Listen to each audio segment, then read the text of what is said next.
change my microphone, and we are live. I think we are live. I should probably open up my YouTube. Not gonna lie, I haven't done live streaming in a really long time. And if I'm looking over here, it's because my laptop is like over here, which you can probably see. But it's so great to be back, guys. It's been like, man, I don't think it's been a year since I live streamed, but it's been a freaking really, really long time.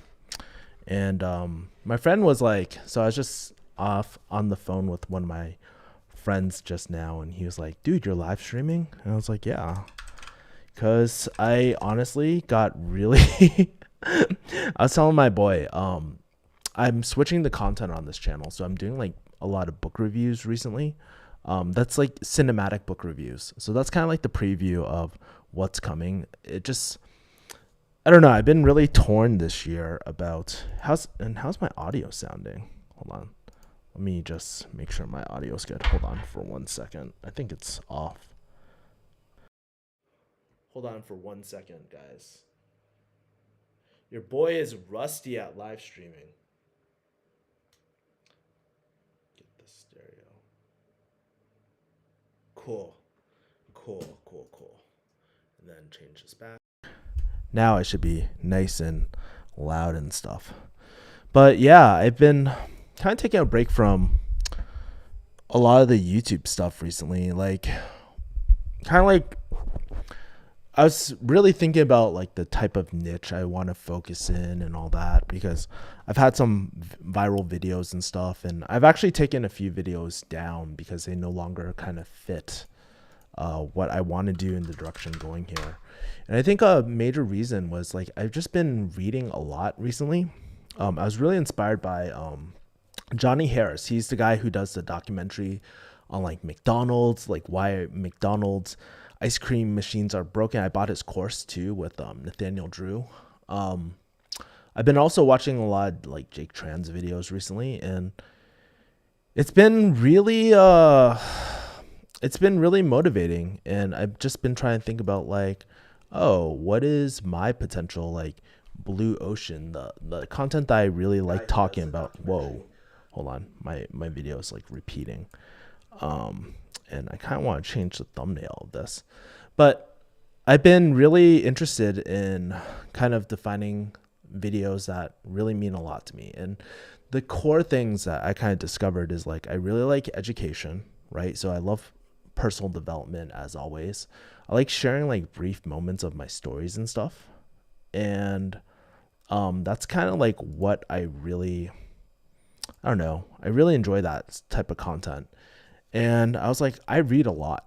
My friends always say, Kevin, you read so much. And I just thought it made sense to kind of do more, just do a mini series on this, see how it goes. If it tanks, it tanks. I mean, that's what like. I realized that I just really like creating high quality content. And I'm not sure if you guys have really watched any of my videos recently, but a lot of them are a lot higher value too. So I've been doing a lot of cinematic stuff and all that sort of stuff too. I've been rocking the hat too. Anyways, enough about me. Love to kind of see who's still around these days. I know my views haven't been all that poppin' and all that. I'm gonna crack open this kombucha really quickly too. Take a sip. Cheers, guys. Bam. But for those that are here, I'm just really, really appreciative of you guys just sticking around, and whoever drops by. But just really, really appreciative of you guys. And I should probably change the thumbnail really quickly. So maybe I will do. Let's see. How can I change the thumbnail? Maybe I can like do a photo booth. Sorry guys. Ecamm. I have so many tools now, dude. Like, I'm not sure if you can tell, but my streaming quality is a lot better. Everything's like a lot better. I've invested a lot of money, I think, into a lot more tools recently. So, photo booth. Let's do a photo booth and do a, how do I switch my camera? Black magic. Trying to, oh my God, everything's freezing. I'm actually using my, one of the best investments I made this year also was a MacBook Air M1. It's like been so useful. It's my favorite thing. So, is this gonna take a picture? Man, this is rough. Maybe I'll take a picture with this. Cool. So I took a really crappy photo. Let me kind of show you the stuff I've been up to. I've been really into editing too, like photo editing and all that sort of stuff. I've been using this new software called Luminar, and it actually uses like AI technology stuff too. So let me hide all my personal stuff, empty trash. And since I have a faster computer now, I can actually like show you stuff. I gotta hide all my client stuff really quickly. Hold on. So let's move this to desktop. Oh my God. What the heck is happening? Oh my God. I am so rusty at live streaming. I can't even make this work. I don't even want my, like, I want my, like, photo, like, I want my, let's do this. So I'm going to show you guys what's up. So do you guys, we don't need audio right now. But if you guys can, like, do you guys see this? I think you guys see it. I'm going to create a new catalog. Do thumbnail. Live stream. I don't even think I really need a thumbnail for this because I'm just gonna, this is gonna be hidden in like 24 hours. But I've been working with this really cool software. And let me go my desktop. Oh, where the fuck is it?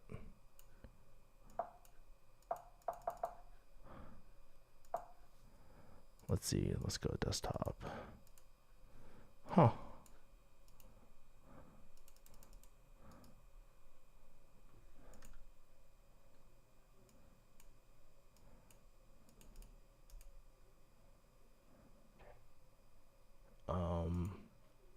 How do I move this here? Perfect.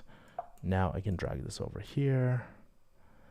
And so this is kind of like the software I've been using recently to do all my thumbnails and stuff. What's really cool is that I can just like, I already have a preset. I created my own LUTs. If you guys don't know what a LUT is, it's kind of like a filter for like Instagram stuff. So it makes everything all pretty and stuff. And then I'm going to change the composition back down to 16:9. This is like the typical Facebook stuff. So look at that. We got the rule of thirds stuff, and then what I'm going to do is export it. I normally would edit it a little bit more, but I don't think I need to. So save this. We'll just save it to the desktop. That's all that matters. And then we're good to go. Booyah. Oh man, I hope this is actually like the right size. Let's see how big the size is. Oh, it's about 130. So I'm going to stop sharing and then go back here. Nicholas says, how's Vegas, Kev? Do you love it? I'm really enjoying Vegas right now. I'm in a good place right now. Like around last year, I was going through a major breakup and some relationship stuff, some personal stuff, and like I was kind of depressed, honestly. And so taking a break from my clients, from everything, was probably the most important thing. And I think around this time last year, the only thing I want to talk about is relationship stuff. So if you saw like a bunch of like relationship stuff last year, that's what it was all about. I wouldn't shut up about it because it's so dear to my heart. And I'm 34 now, believe it or not. It's crazy. This is my first stream at 34, which is pretty crazy. But yeah, like at the time I was just really, really heartbroken, and I just felt really lost with my life, and I didn't know what to kind of do, and my business wasn't doing too well, and fast forward now, like business is really picking up. I have like a lot of different clients. I'm not working as hard either. Like I'm pretty lax most of the time, except when I'm doing the stuff I really love, like YouTube videos. I've been investing a lot into my YouTube videos. Actually, if you guys want to see, I can preview the first like 10 seconds and stuff on here. But other than that, like I've been making a lot of friends recently. Been co-working with a lot of friends. I've just been meeting people at coffee shops and just doing my thing. I've been doing a lot of jujitsu too, which is it's really important to me to do jujitsu. It's one of the things that kept my sanity during everything and all that. So there's that. And like I said, I've just been going to a lot of barbecues, meeting people. I actually ran into one of you guys, a viewer at Lovers and Friends not that long ago. So it was really, really nice just doing all that. So thank you for asking about Vegas. But a lot of people are actually moving here from California, which is pretty nice, believe it or not. And like another cool thing about Vegas is that so many people visit here. So I had people who visit for pharmacy conferences, people who came out here just for vacation and stuff. So I'm always running people and meeting people up on the strip and stuff too. There's a huge California exodus population over here. Jimmy says, do you regret quitting pharmacy? So just to give everyone context, because I'm pretty sure a lot of people know me from my pharmacy days. Some people are here to learn about high ticket sales and all that. And I'm here to tell you, I'm here to disappoint all y'all because no, I quit pharmacy about 4 years ago. This marks my 4th year in business. And it was at first it was really rough, like, making that transition, but I don't regret it. And my mom, it was pretty interesting. Let me pull up this photo and I'll show you guys. I haven't posted on Instagram yet because I still need to edit it, but let me make sure I don't have anything like super private on here, like porn or anything. Just kidding. So I took this picture. Let me switch to this camera. You guys see this? This is a picture of me and my mom. And I was actually in Boston for my friend's wedding. And it was a random Tuesday. And here I was taking my mom out to lobster rolls at a seafood restaurant we always want to go to. It's not like super fancy, but it's like legal seafood in Boston. We always wanted to go when we were kids, but we never got to go.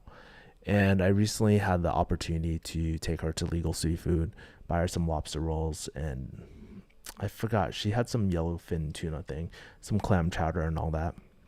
And we had a really nice lunch. I bought her like some Blue Bottle coffee too. Like there's a coffee shop right down the street. Went to Lululemon, just spent a lot of time with my mom. And it made me wonder, like, man, I am so lucky these days because, I mean, I'm not saying everything's Gucci right now. Like everything's on the up and up right now. Like, so you're catching me at a really good time. But I don't regret it. And I think it was a very necessary point in my life to quit something that didn't make me happy. And to quit something that I always knew deep down inside I had more potential, and I want to realize that potential.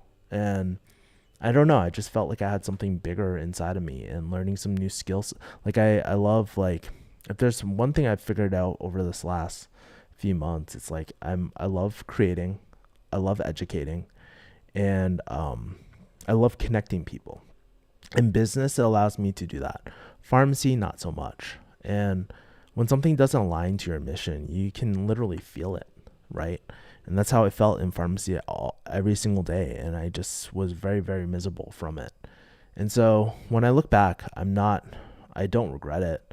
And in fact, I used a lot of my pharmacy skills in a very different way in terms of listening out to people, tactical empathy. A lot of the soft skills that you learn in pharmacy, like they're very applicable to business and stuff. So I don't regret it. I think it was a part of my journey. I've become a little bit more spiritual over these especially since last year.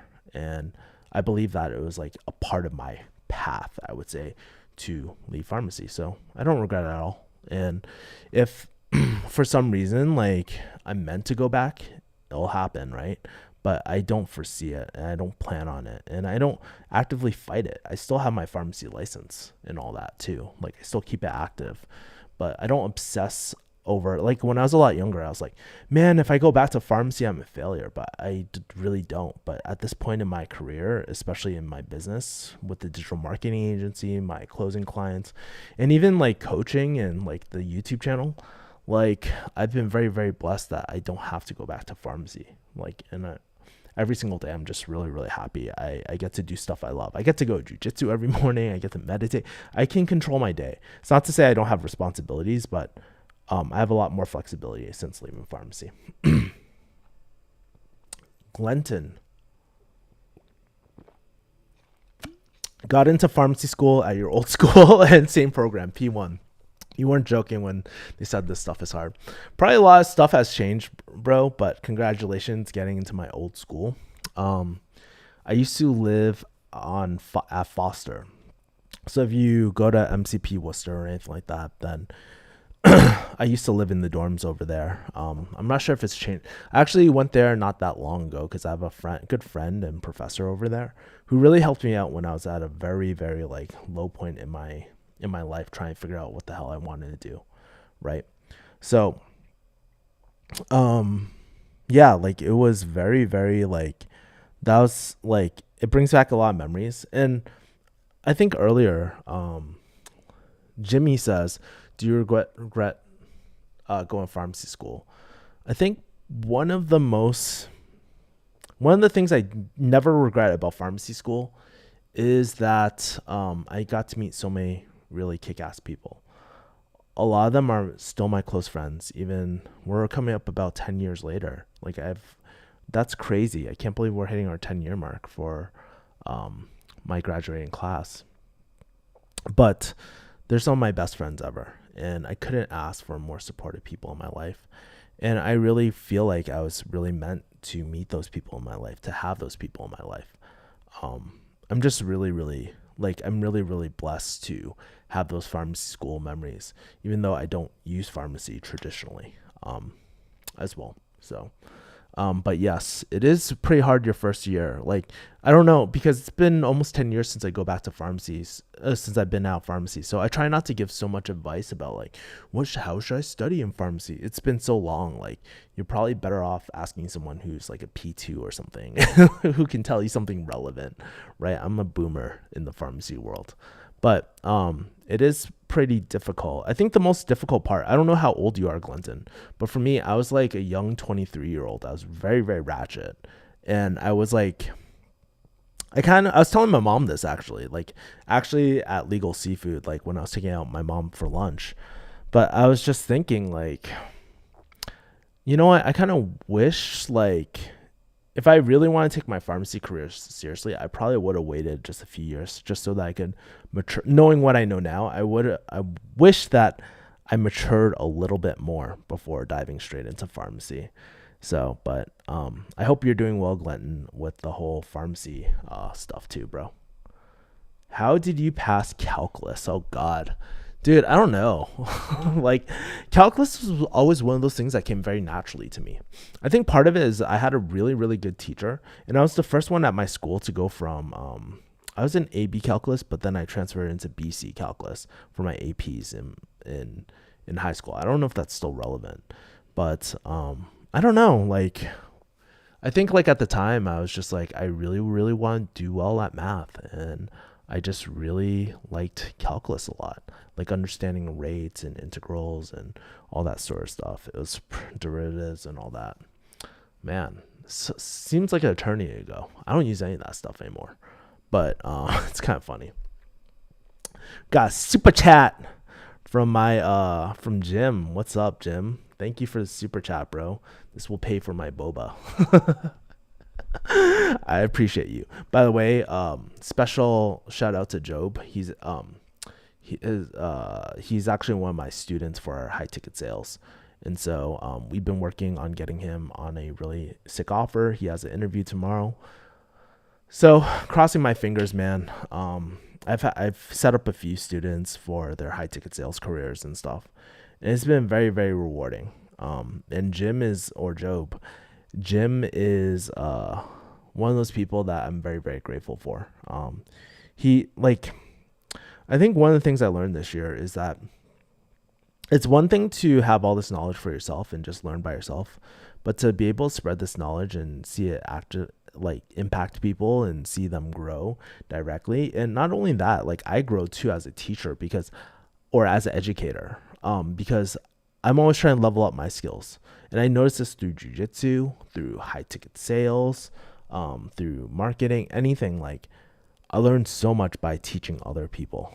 And not only that, but it really fulfills this, like, I don't know, yearning in my heart where I just want to impact people, and it allows me a vehicle to do that. And what better way than to help people kind of learn how to become inbound sales professionals, right? I think my approach is pretty different from what you see out there, but I don't really market it too much, but I appreciate you, Jim. Oh, really? Who's the professor? It's okay if you can't say. Um, I always fuck up his name. Timothy Agunst. Agunst. I can't pronounce his name, but he has the digital apothecary. I have him on this channel, but I don't know if he's still teaching over there either. So, but he's a very, very good friend. Like, I'll tell you a quick story about that too, if you guys are down. The quick story behind that was my P3 year. I was having a nervous breakdown. I wasn't sure if I wanted to do pharmacy or not. And I didn't really have that many, like, I wish I had more mentors growing up or some role models to look up to where I could ask questions and stuff, but I didn't really have that. So I go up to this professor. Everybody was really, really cool with him. And I was like, hey, can I talk to you, man? And then this guy, a good friend, even then, he took me out to go eat. He was like, get anything you want. It's on me.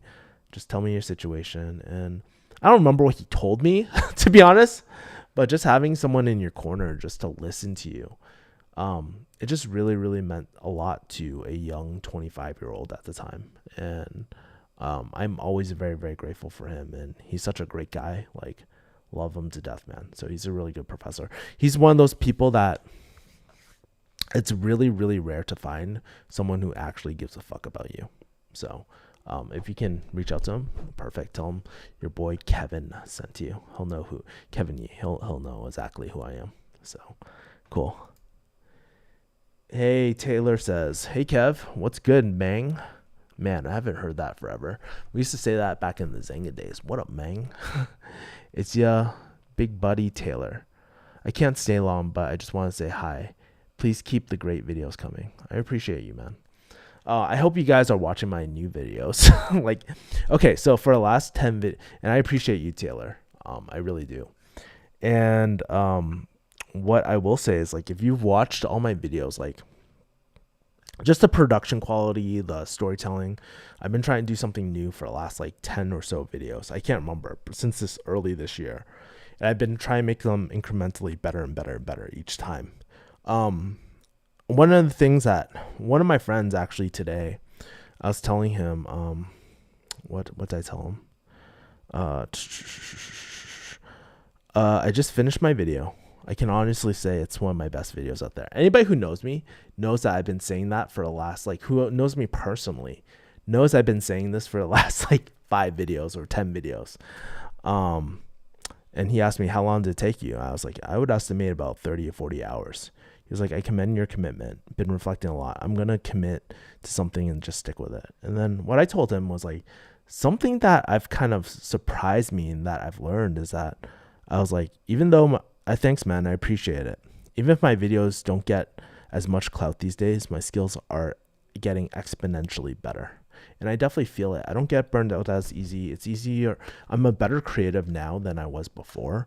And I actually care about the stuff I'm talking about. If you guys ever wonder, like, why I stopped doing pharmacy videos, it's like, one, I'm no longer in the field, but two, I just got really burnt out talking about that sort of stuff or doing low quality stuff. I just want to promote stuff and just talk about stuff that I'm actually really proud of today as like 30, as my present self, you know? And I found myself talking about stuff that I didn't really care about. Like I was talking a lot about inbound closing. I was talking about like old pharmacy stuff. Should you do pharmacy or any of that? The truth is that was a part of my life at one point. But I'm a lot older. When I first started this channel, I was pretty young. And now like I'm like it's almost 9 years. There's gonna be an evolution to the topics I talk about, the things I talk about too. And I wanted something that was a little bit more lasting, right? I think a huge like pivotal quarter life crisis that happened was when I left pharmacy, and later like that was a huge crisis for me because it was such a big identity for me, being in pharmacy, being the young ratchet pharmacist that goes out, that vlogs his life. But I'm no longer that person. I still like vlogging. Like if you guys like, I went to Lovers and Friends pretty recently. That was a pretty fun vlog. I actually really enjoyed that vlog. It was really fun to edit. I haven't had that much fun in a freaking long time, so it was lit. So yeah. Job. Jim says, I got money on you, Dr. Yi. Doctor, give me the news, bitch. Pacholo Cruz. Any qualities or skill sets that they're looking for when it comes to an inbound sales position? Inbound sales position. So actually, by the way, I actually did a podcast with Pacholo over here. So I hope I said your name right. I've actually never said your name in real. We've been rolling at 10 Planet Jiu-Jitsu for the last like few months, and this guy, you've been mounting me this whole time, like, dude, and killing me. I didn't even know that I had a podcast. But feel free to actually I can link it for you. Pancreation philosophy, Kevin Yee. I'll post it. It's on SoundCloud. I got the SoundCloud link, so I'll post it right here. Oh no, I can't. Fuck. But just to answer your question, qualities like, oh shit, for some reason I can't copy and paste it right now because I'm like streaming. But if you want to post it in the chat, more than happy to broadcast it out. But any qualities or skill sets that they're looking for, typically, like, it's hard to say, right? Because like everybody will tell you. So it's kind of like regular interviews, right? Everybody will say that they're looking for these things. They want experienced people. They don't want any beginners. They want like people who are willing to work hard, all the typical stuff, right? But at the end of the day, the most important thing is that they can trust you. And what I found the most effective way to get in the door, and this is what I help my students with, is through referrals. Making sure that they actually like the topic that there's like, they like the industry that they're selling for, or like the product, or more importantly, that they're focused on like the long-term continuous growth. I think the concept of Kaizen, the Japanese concept of continuous growth. So it's one of the reasons why Jiro Dreams of Sushi became so big, because Jiro was so big on creating, like, mastering the art of sushi, right? It's like it's a very common theme in like jiu-jitsu too, continuous growth. And I think if you bring that into inbound sales position, there's that. So that's kind of like the attitude or the ethos that you need to have.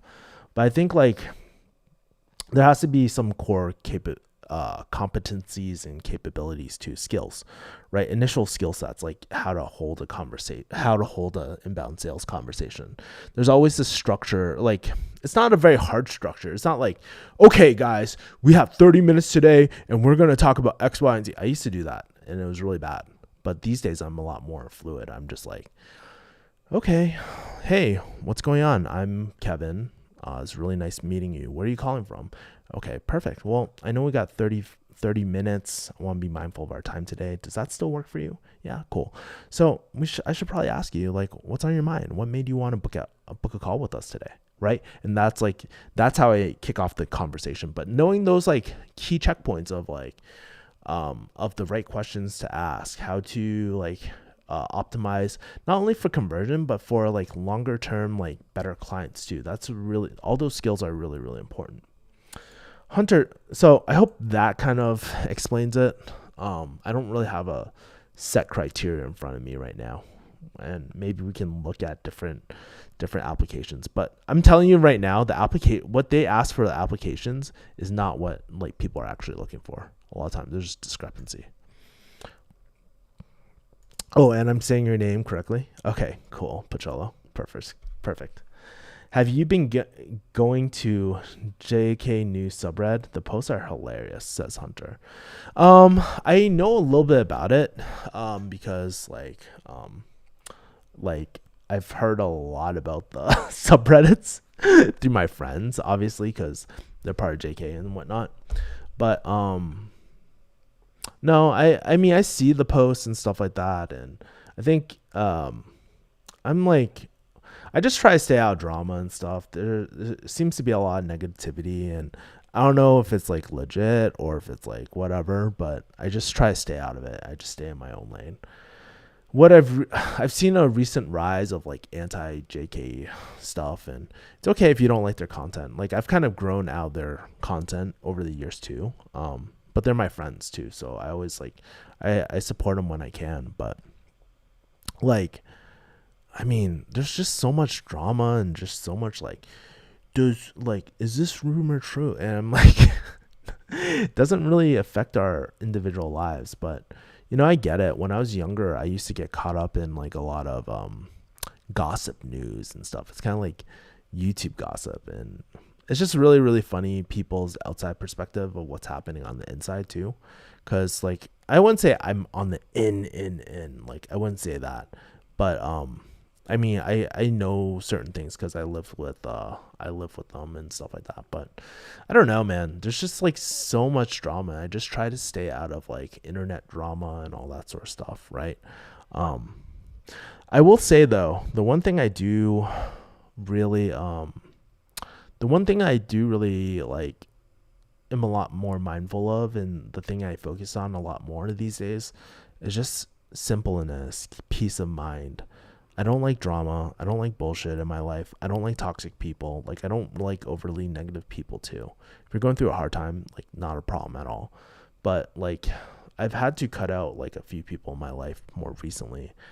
And it's not because they're bad people. Like I think if you like drama, it doesn't make you a bad person, right? But just like in my life stage right now, I'm getting older. Like I'm reaching the age where I'm going to become a father relatively soon, and I'm trying to look for my life partner. It's like I just don't want extra BS in my life, dude. And like knowing what's happening with Bart or Joe, or where they're living, or how much the house, or why they're selling, there's so much speculative stuff, and I just have my own worries, like my business and stuff like that too. So I try to stay off that like side of Reddit, to be honest. But I love Reddit. Like recently I've been diving. One of my favorite subreddits is unethical life hacks, because I'm Chinese and I love thinking about like shady ways like to scam people. I don't know. It's pretty interesting. That, or like I've been reading a lot about twin flame relationships too. That's been pretty lit. So yeah.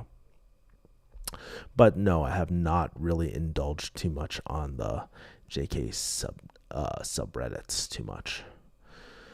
Oh man, well, we still got 8 people in here. This is pretty lit. Like I'm pretty happy that you guys are still messing with me and all that. If you want to drop a like, that'd be cool. Or if you want to drop a, more importantly, I don't really care about the likes, because this is going to be it just lets me know that you guys like this content or you're alive. But I would say the more important thing is like, hey, like, dude, I'm here. Ask me anything you want as well. So like this is meant to be kind of like a Q&A type of, not even Q&A, man. It's like, I honestly, okay, here's the honest truth. Like I edited a video and I was like, man, 1 year ago, I was kind of seeing this girl.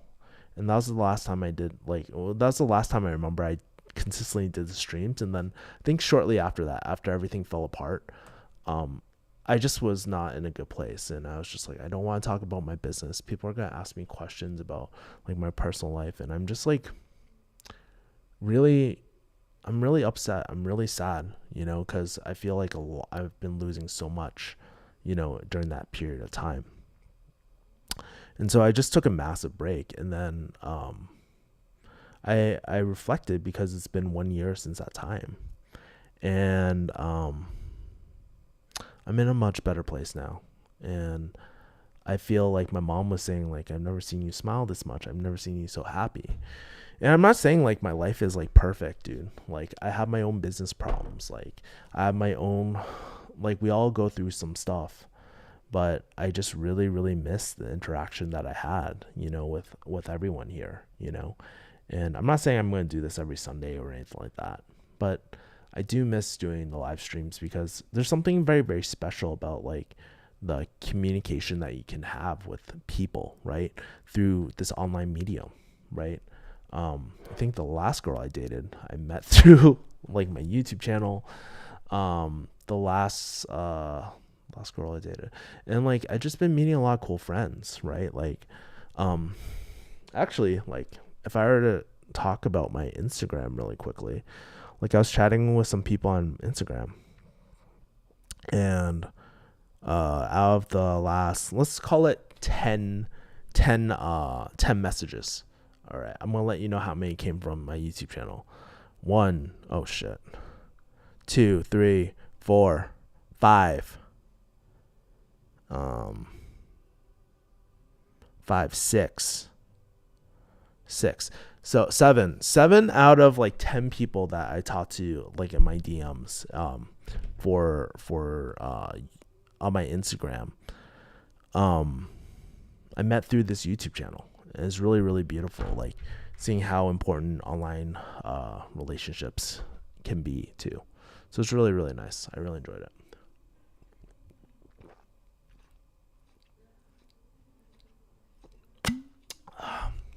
But even since last year, like if no one's gonna drop questions, I'll share more stuff. But even since last year, I think about all the cool people I met. Um, where is it? Oh, it's on my. I have another bookcase over there. But even this year, I met Bob Berg. If you guys don't know who Bob Berg is, he's a much older guy, but he's someone that I respect a lot. He wrote The Go-Giver, and which was one of my favorite books. I met him. He's featuring me in his community, which is really, really cool. I met Chris Stowe. Like that was really, really cool. He's like one of the people I really look up to a lot.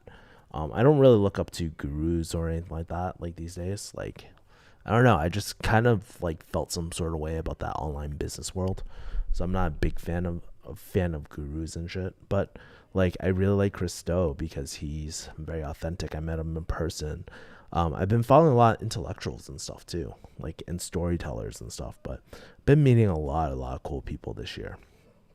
And then yeah, like I've been just doing a lot of jujitsu too. Like it's kind of funny. Like I think like as I'm talking, like as I'm sharing my stories on the stream, I'm just thinking a lot about what are some of the lessons I learned this year, right? And one of the major lessons I learned this year was like how important things like consistency are. Not only consistency and focus, like dedicated focus and consistency. I feel a lot younger than I used to like a year ago, because of my jujitsu practice. I feel like I can learn a lot quicker and get faster. I'm getting faster like at learning. And I'm seeing this trickle down in all areas of my life. Like even with my YouTube videos, like my recent video, and I can show you guys it. I'm not sure if it might be a little choppy actually. So it might not be a good idea to kind of show you my YouTube video.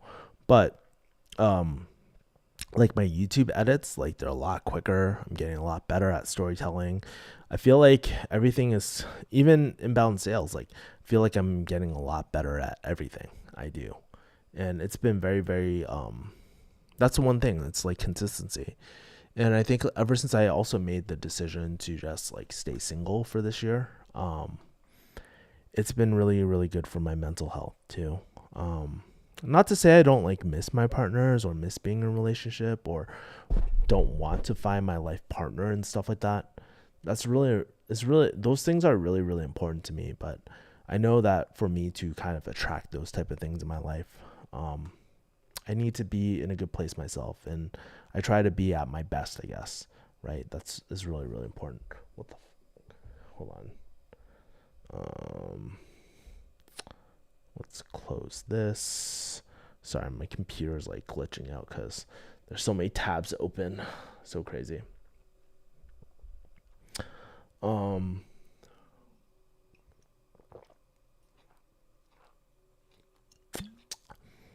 let's see what else. If anybody has any other questions, please drop them soon. Otherwise, I'm going to probably shut down the stream relatively soon too. But Pacholo asks, are you still doing daily meditations? Does that help you in consistency? Yeah, I do. I was just thinking because I'm looking at the Almanac of Naval Ravikant. This was actually one of my favorite books of all year. The Almanac of Naval Ravikant. He's such a smart guy, and he so Jim, Job in the chat, he basically introduced me to this book, and I kind of threw it on the back burner. I'm like, yeah, read a lot of books, whatever, like that was just me, right? And I was like, fuck, like another book, oh my god. But then I actually read it, and it was actually one of the most impactful books of all this year. And he was talking about the importance of like meditation and clearing out your mind. And I try to meditate for at least 2 hours a day. I do it once in the morning, once in the evening. Bare minimum, I try to do like 30 minutes twice a day. But I try to do it twice a day, and it just helps me regulate my emotions. I feel like I'm a lot more grounded. And I don't know, like I feel a lot better. Like even just like a quick 5-minute meditation before my sales calls like really relaxes me. And if you guys are into neuroscience at all, what happens is that it activates your prefrontal cortex, right, which is responsible for creativity, empathy, all that, and gets me out of survival. So I'm not in like a self-preservation mode. I'm able to go into like therapist mode, right, and just listen to people. And it's not only really important for me to stay in that creative mindset when I'm doing videos like for my channel, but also it's really, really important for me to do it when I'm creating content, doing sales calls, business development, any sort of thing like that, or even networking, right? Like when I think we've all been in those moments where we're really stressed and it's just like, man, we can't think about anyone but us. Like it's kind of like I guess most of us are like males here, but like most of us are probably guys. So it's just like, man, we have a long, hard day. We take it out on our girlfriend because we're so stressed. But like if we want to actually have a really good relationship, we can't bring that shit there. So we need to relax. We need to make sure we're in our executive state in a place of doing that. And so I find some like meditation to be that easy way to physiologically reset myself so that I can be present in the moment, and then also just not be in a survival state and be so grumpy, I guess. Glenton asks, do you mess with stocks by chance? I do, here and there. I'm not as active with like individual stock investing these days because I'm just like, I honestly just been really focusing on just like shoveling my money in for like index funds and stuff like that.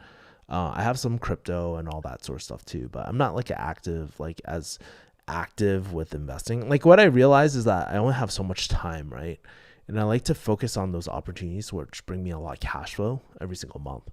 And so like my goal is to really get like really passive, at least enough passive income where I could just do nothing. I'm kind of like at that point right now, honestly. Like I can just kind of do nothing, but I'm not like building wealth. I want to get to a point where like I'm passive and I can build wealth doing absolutely nothing. Like right now I can like do nothing and just chill, but that's not a long-term plan, right?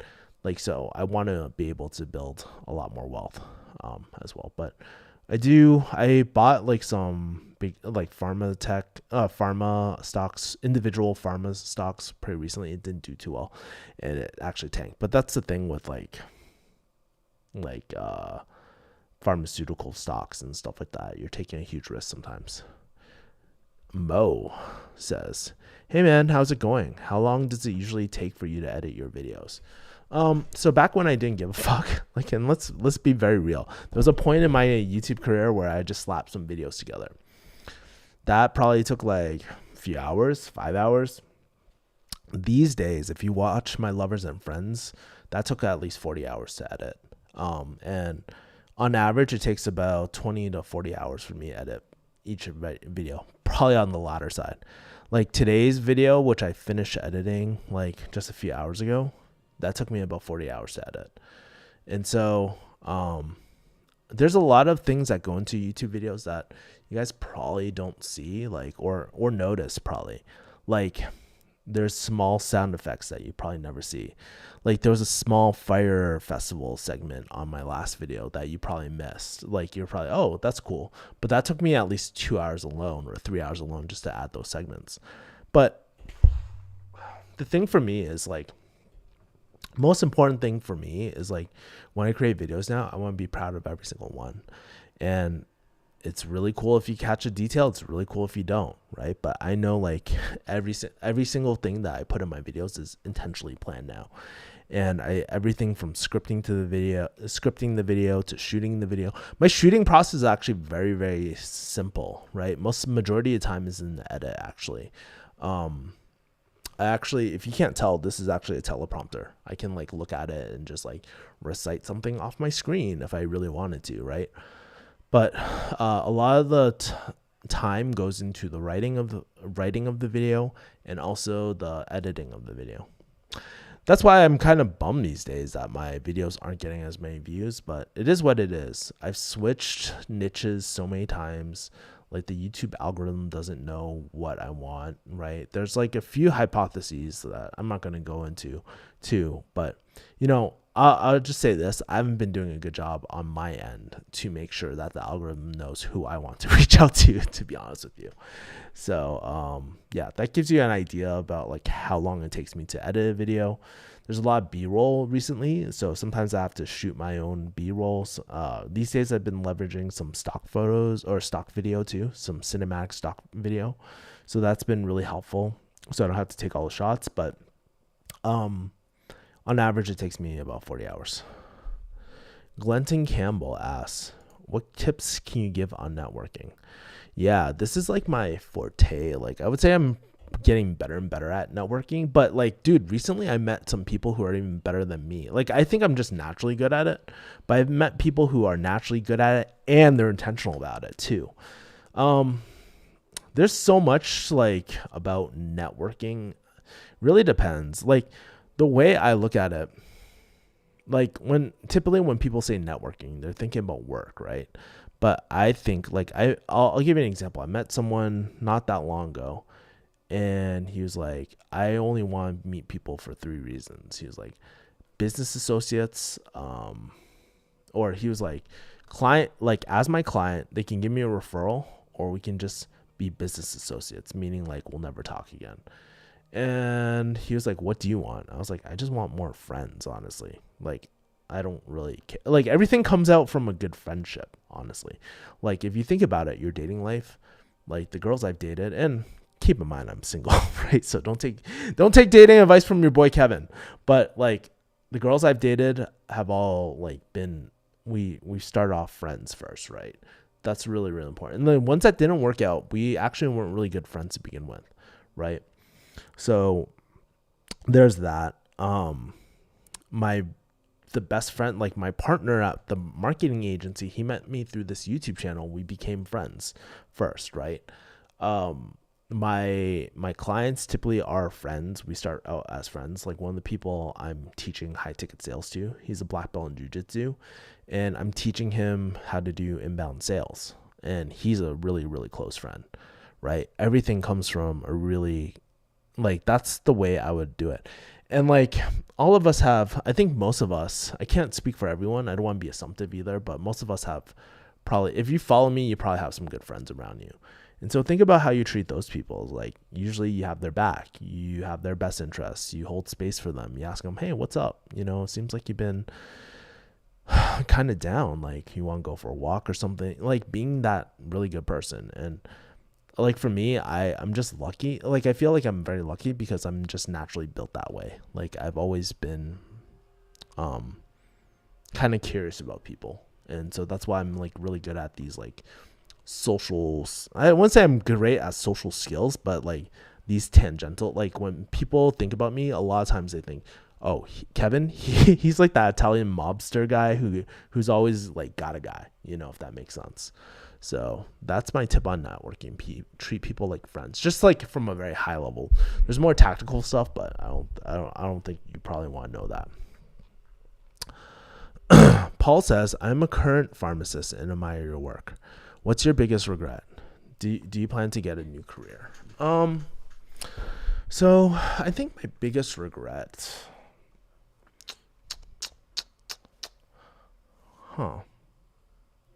So I can give you a few things, right? If you want to know, like, it sounds like this question's more dedicated to a career. I would say, because I'll kind of relate it to, right? Like one of the things that I'll give three things that I kind of regret. One, I really regret not going deeper into YouTube when I should have, right? Like I've always dabbled into it, but I never gave it my full commitment. And I think that's always the case for me. Like it was always like giving a full commitment towards something, like my relationships, my YouTube channel, my business, like until life kind of forced me to, right? And it wasn't until like this year where I started like really giving it my all. I always said I gave my all, but when I'm very truthful with myself, I wasn't giving my full potential. Like compare my videos now versus like 5 years ago. Very, very different day and night. So I think if I devoted that time and that focus and all that earlier, I would be a lot far further where I would want to be in terms of like relationships or work or even my business, right? But then I have to ask myself, well, what's the core reason why I didn't give my full? Even with jujitsu too. Jujitsu is another area I wish I gave my full, right? But then I asked myself, oh, why? And I was like, I think it really stems from the limiting belief of not being good enough. And when certain things like relationship stuff happened, when I got cheated on by my first girlfriend and was selecting really bad partners and stuff, I wish I spent more time on my mental health and really taking the time to make sure I was good and going to therapy and doing everything I could to take care of my mental health. Because I don't know, Paul, like I don't know your background or anything like that. But like for me, I'm Asian, so a lot of the times like Asian people do not believe in mental health, like traditional Asian people. And it was never really prioritized in my family. And I wish like all the experiences that I had with my father and experiences that I had with women and just having a role model or something to kind of help me in that aspect would have taken me a lot further. And I wish I got that sooner, but I didn't. I understand my circumstances. I didn't know what I didn't know back then, right? So there's that. And as far as like any other regrets, I'm sure there's a lot of regrets, right? I wish like I followed my gut more, especially on the relationship side. I was in like kind of a relationship for like 5 years, and I kind of wish I gave it, like we're kind of like friends with benefits ish, but she wanted something more, and I wish I kind of committed just for a little, like gave it all, right? Just for a little bit of that time, but I didn't. So it's things like that, giving full commitment, but I understand my fear of like failure, honestly. And it's kind of interesting looking back on it now, because I feel like I didn't address a lot of these issues until like I was like 30, like since last year. Actually, for the last year and a half, this is all I've been kind of working on, because I felt like my life was falling apart. As far as my career in pharmacy, I don't intend to continue that or build it. Maybe, I don't know. I thought about going part-time into a different like non-traditional pharmacy career type of thing, because I do have a lot of like business development experience now, but I'm happy what I'm doing right now, so I don't really see a need to do that as well, if that makes sense. Kelly J says, hi Kevin, do you think you would ever go back to working in pharmacy? If you could start college all over again, is there a different career that you would go into knowing what you know now? Great question, Kelly. I think like as far as working back in pharmacy, I mentioned this earlier in the stream, you might have missed it, but I don't anticipate myself going back into pharmacy. But I'm not like opposed to the idea either, right? Like I just don't see a need for it, because it wasn't a career like maybe community. I wasn't very like really happy about it, but I'm not opposed to it. And honestly, I've become very like spiritual over the last year, and like I believe that life is just whatever was meant to happen was supposed to happen, so I could learn something. Right. So if life throws me back into pharmacy, if I need to go back to pharmacy, for example, if I need to buy a home, right? If I need to buy a home and I need like consistent income and stuff to supplement whatever I'm doing, well, that's something. If it's something I want, I'll make it happen. It's not the end of the world. It's not like I lost my pharmacy license. I know there's some rumor about that, but my license is in good standing. I do my CEs and all that sort of stuff too. So there's that. So I don't know. Like I said, if life brings me that way, like I'm more than happy to kind of do that and serve whatever I need to, but I don't anticipate it. I think more these days I'm just focused on trying to stay in this higher state of like my executive state, where I can be creative, I can teach, I can connect people. And I've learned to I learned how to make a living off of that. It's kind of crazy. I've been making like over the last like month or so. For example, I made like $1,000 off of a referral recently, and it was really crazy. I did no work, but it's basically, I knew two people that would really kick it, and it made the introduction, and I've been making money that way too, which is really, really cool. So I just meet more people and just sustain itself. Right. But to answer the second part of your question, if I could start college all over again, is there a career that I would go into knowing what I know now? I'm gonna sit with Chris Stowe on this one. I believe like a lot of college degrees are absolutely useless. I mean, there's always okay. So one of the things I don't really do anymore is like give like hard rules, right? I'm not saying I would never go to college, but for majority of the degrees out there, I can't foresee myself going to college, especially with all the wealth of information.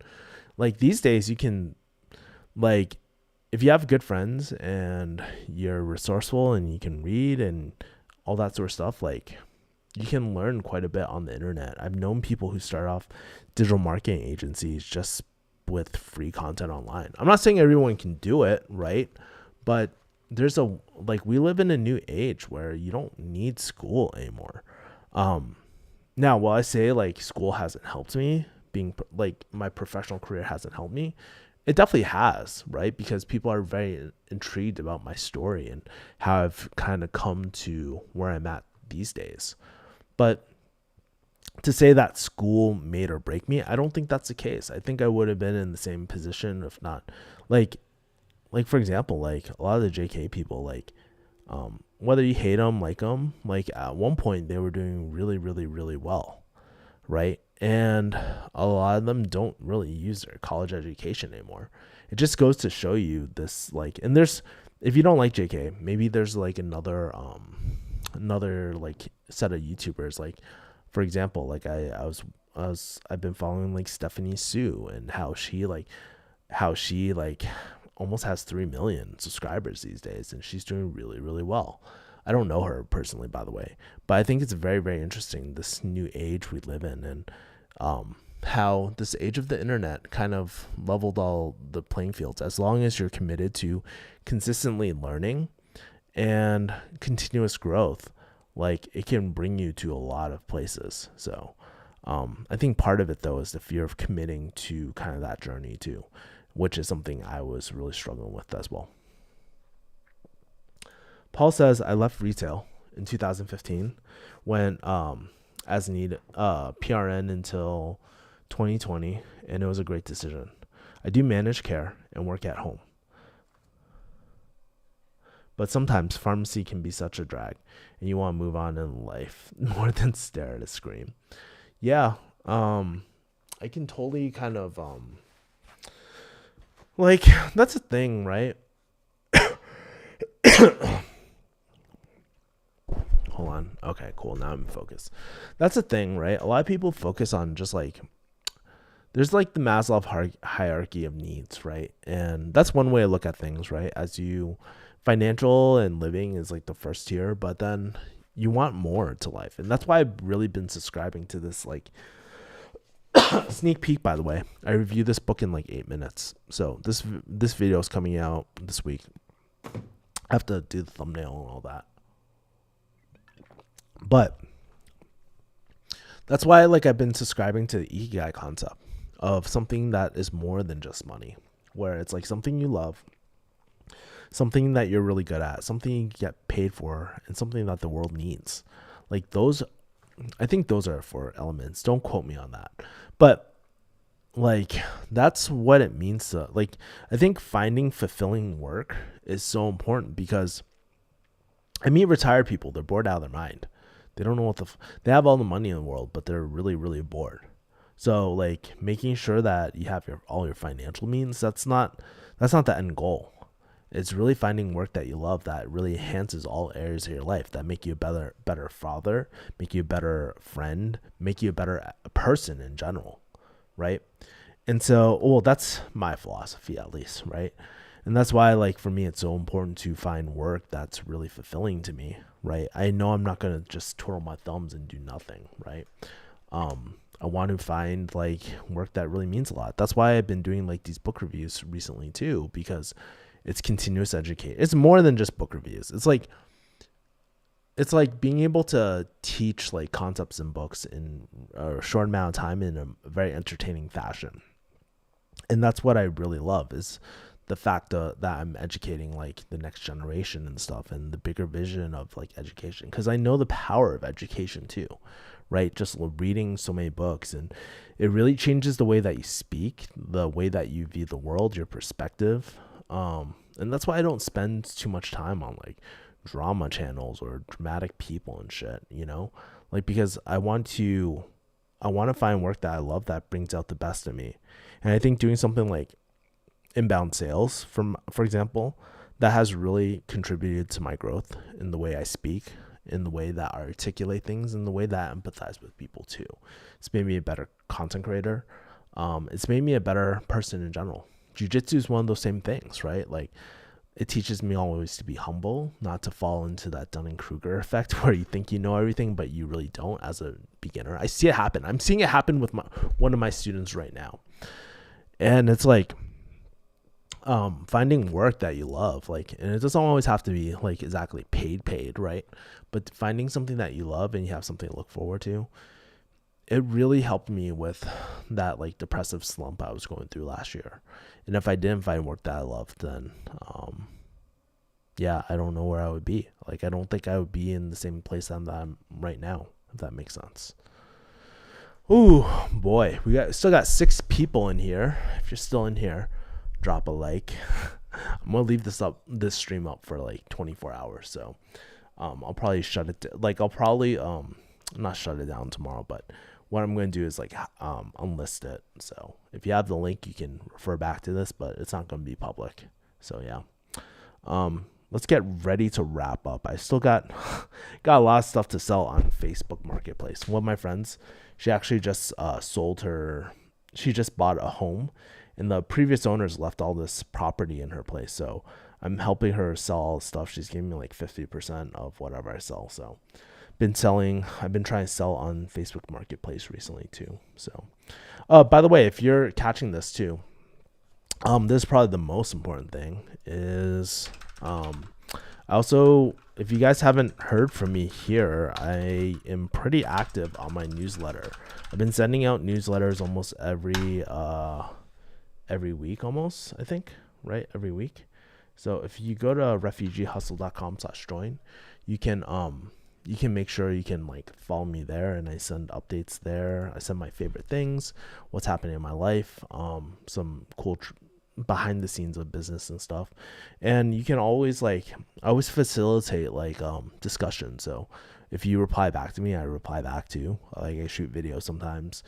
I used to shoot a lot more videos back to the people, but these days I'm just so busy. I'm on the go and it's fucking loud sometimes. I'm just like, shit, I can't really what's that called? I can't really what's the word? I can't really shoot videos on the go all the time these days, but I try to respond to everyone that I can for the most part. So there's that. Let's see. I got about quarter way of my kombucha, so I'm going to finish this up. If you guys have any questions, please drop them in here. But as far as videos, I'm going to be talking about next, I did Ikigai, which is a really, really great book on purpose. My next book is going to be Never Split the Difference. It's one of my favorite. It's for my sales persuasion people. You can use it in pharmacy too. It's really, really useful. But it's by Chris Voss. I might do a personal finance book too pretty soon. I still need to do market research on what's happening out in the YouTube space, or I have to figure out what books are really popular at the moment that I really enjoy and like a lot. And a huge part of it was because of this YouTube channel. I got short form reached out to me and they gave me their service, and I'm just like, wow, I'm finding that I read a lot more. I read almost a book every single day. It's kind of, well, not that much. Earlier in the year I was doing that, but these days I'm polishing quite a bit of books every single day. It's really good, and it's been really good for my mental health. I might do a few relationship ones too. So whatever books you like in the next few weeks, as you guys are consuming my content, if you guys could leave comments or just like whatever you really like, I'm going to be double downing on those books that my audience likes, because every single thing that I'm going to be talking about is shit that I like. Now I just need to find out what other people like too. So there's that. Jim says, in self-reflection, was regret a choice or a default emotion? Gotta go. Just want to address the elephant in the room. In self-reflection, was regret a choice or a default emotion? Yeah, I don't think I was very cognizant of my regrets back in the day too. I was not in that. I mean, they're regrets for a reason, because I was probably not in the place to fucking regret to begin with as well. Very interesting insight. Viv says, hi, just graduated from out-of-state farm school. Now planning my move back to Cali. Awesome. Well, welcome back to California. I no longer live there, but that's awesome. I rewatched your CPJE / Netflix videos earlier, and it was really helpful. Just wondering if you have a little more to add. It depends, Viv. Did you have any further questions? I don't know. It's been a long time since I've done the CPJE and Netflix. A lot has changed since the times I did it. But it I don't know. I think it's relatively doable. Even if I've had people fail. I know very, very personal people that have failed recently and they just took it again. So I don't think it's the end of the world. I think the harder part though is really finding opportunity out in California. But from what I've heard through my friends, a lot of opportunities have kind of opened up since COVID and all that. If there's a pharmacist here that wants to chime in on that, Bob is oh yeah, Bob is here. Awesome. If there's another pharmacist that wants to like pop in, that'd be great. Bob Dole says, "Hey Kev, been so long since I caught your live. It's been a long time since I've done a live, to be fair to you, bro. The algorithm is such a bish. I noticed it too with some of the YouTubers I follow. Over the years, their content gets less and less views, even the same quality. Really hard to catch. Really hard to watch a vid if it's not on the TL. Don't know what that stands for, but yeah, man, like it's kind of funny because I was telling people that my videos have been getting better and better, and my views have been getting less and less. But you know, that's the nature of the game. I think one of the things that I've kind of come to realize is that everything is impermanent these days, right? Like, you know, like these like viewers like yourself, Bob, like I'm very glad that you have like been in my life for so long. It's like, dude, I remember you from back in the day. It was kind of crazy when I used to do these weekly. But I just realized, like, you know what? Like, I don't want to call it fame because that sounds very like dickish, right? Oh, timeline. Okay. It sounds kind of dickish, but like, I don't know, like this internet fame or subscribers or any, there's always a lifetime with this. Either like I die first or you die first, or maybe you're just not interested in the content I put out anymore. And I think that's very true for a lot of my fan base too, because like I'm not really in the pharmacy niche anymore. I've kind of moved out of it, and I've been switching and trying to figure that out. But I'm just grateful for the people I do have, and I know that everything is impermanent in life, and I'm just like very grateful for the people, for like the 4,000 plus people on my email list that do follow me, that do open my emails and stuff, which is really crazy. Like, is really, really crazy. I have a lot of people on my email list, so that's popping off right now. But like I said, you know, I'm just grateful for the people that do watch me, and I just trust that the algorithm will get better, especially as my content gets better, as I like kind of dive into this new niche of education going forward. And I feel good about it because it's like very integral, like it's very like me, like the content that I'm putting out right now, I feel like that's kind of like the real me. It's not like the 25-year-old Kevin who's trying to put up a front and try and be cool. Like, no, this is the actual person that I really am and stuff. So it's kind of cool. Like, okay, so I put like my latest video, which is coming out this week. It's on this book, Ikigai, broken down in 8 minutes. Like, I put like a future meme in there. I put like a Zelda meme in there. And I put some really cinematic shots and stuff like that of like me at Lovers and Friends. But I can't think of something that is more authentic to me than that, dude. It's pretty funny.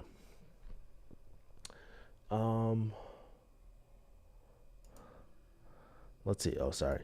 Timeline. Yes.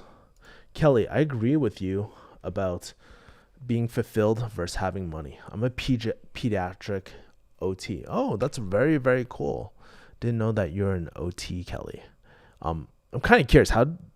How did you like find me? Like, that's not even within your niche, but that's very cool. I'm a pediatric OT, and the pay isn't huge, but I love helping the kids I work with. What makes you feel the most fulfilled?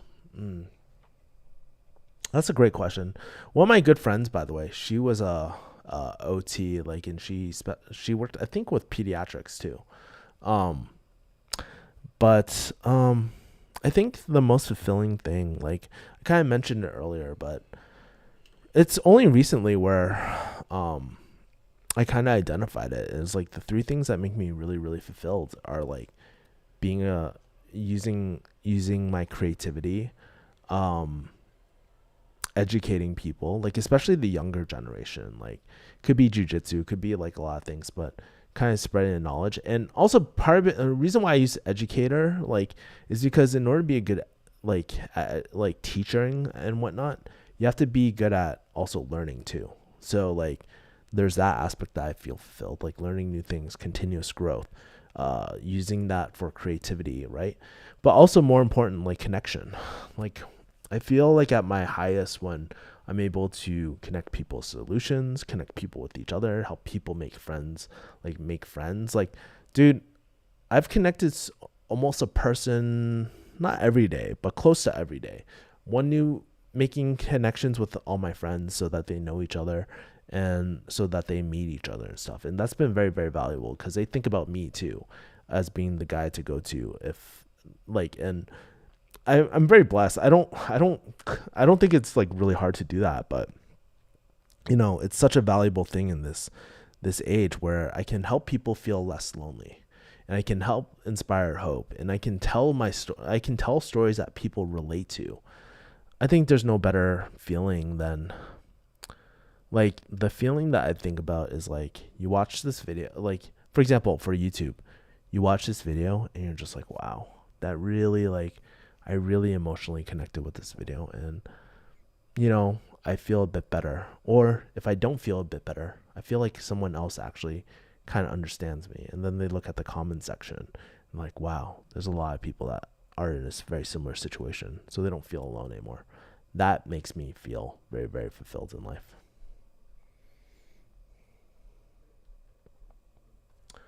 Bob Dole says, so true. So many mil plus accounts that get less than 70K views because of the algo. Yeah, the algo's changed like a lot.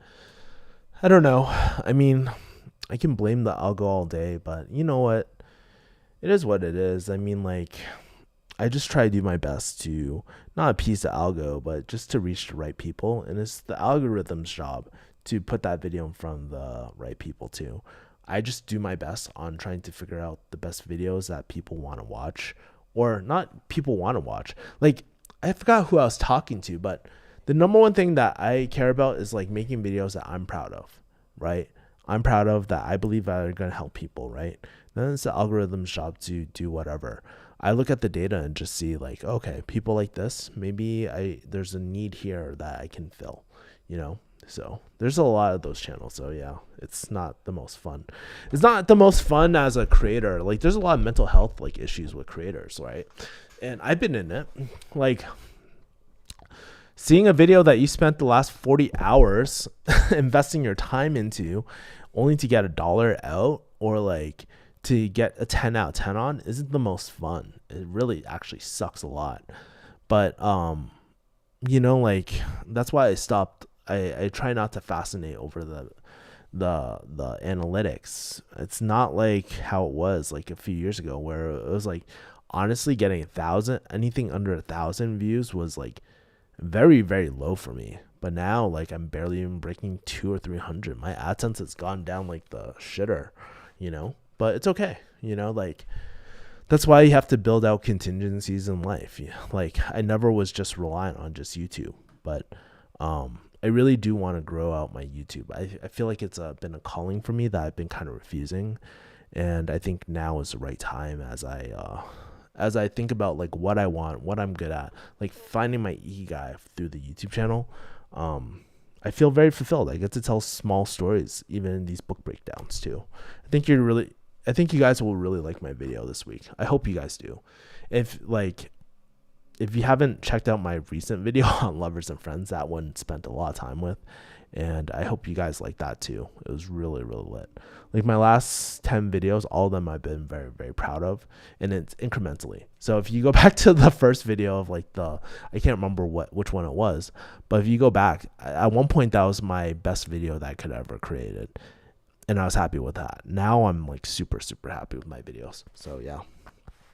That's one thing I've learned about mental health, man. You gotta create as a creator, you gotta create what makes you happy first, right? That comes first, right? Because at the end of the day, like if you keep on focusing on what the algorithm wants all the time, like you'll never be happy. You'll feel burnt out, and this is why creator burnout happens. And for me, I was just like so attached to the algorithm and what the algo wanted and all that. It doesn't matter at the end of the day. Like this is my craft. I want to get better. Each video will get better. And I'm determined to make the best videos out there, especially within this new niche that I'm trying to develop. People always look to YouTube for free improvement content / side hustles, and your content has always drawn me in because it's just in line with the 30 plus goals with investment, self, business, and career. I appreciate you, Bob. Yeah, it's like not too many people are like me, will be like me, or just like really share like kind of the shit that's really happening behind closed doors, man. It's really, really tough, like at times, and I just want to help people. Like I just always been that type, you know? And I appreciate that, you know, like I try to give as much as I can out there. So, yeah, so I appreciate you, man. I appreciate how authentic. I'm going to save this. I like that. By the way, I keep call me egotistical, but I keep a folder of thank you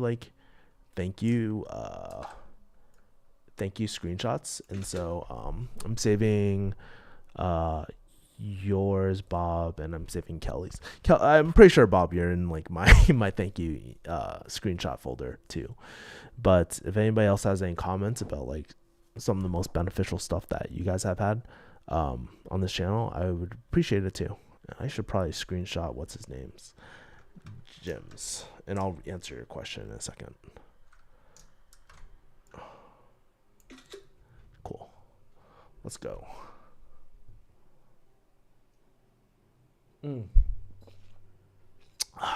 I finished my kombucha. I appreciate how authentic, transparent, and vulnerable you are in your videos. I know that helps a lot of people. By the way, I think one of your farm videos was recommended to me, and I subscribe ever since. So that's very interesting because like people are like, "Yo, Kevin, why don't you just like hide all your pharmacy videos?" I'm like, well, because you know, like I was that person at one point, and you never know who these videos may change, right? Yeah, my content might change on my channel, but doesn't change the fact that that content was helpful for someone once upon a time. But I appreciate that. Yeah. As much as it helps you guys too, like I have to be very, very transparent too. Like it's very selfish sometimes, but it really helps me too. It helps me kind of like process and reflect on what's actually happening in my life and how I can make things better. And sometimes if I can't make things better, like how to process my emotions, my situation, and look back on like how I could have done things differently or just process things. Especially during the breakup, I would say like around last year, like all those videos, I was in a really, really rough space, and I thought I was like passively idle, and I'm just very blessed that like life has blessed me with so many great people in my life. Some really like crazy, maybe I'll save it for some other time, but like some crazy stories about how like I would have like 30K months all of a sudden, like out of nowhere. And the previous month I was like, man, I'm so worried about finances and stuff. Like it's been all ups and downs and stuff like these last few years, but I feel like everything happens for a reason, right? Like, or at least I like to hope that. But I do keep a notebook. I write to like a higher being every single day. I'm like, I don't know if you actually exist, because I never grew up religious or spiritual or anything like that. It's like, I don't know if you exist, but if you do, I'm open to it, and I'm open to being led, and I surrender into this plan of yours if there's one.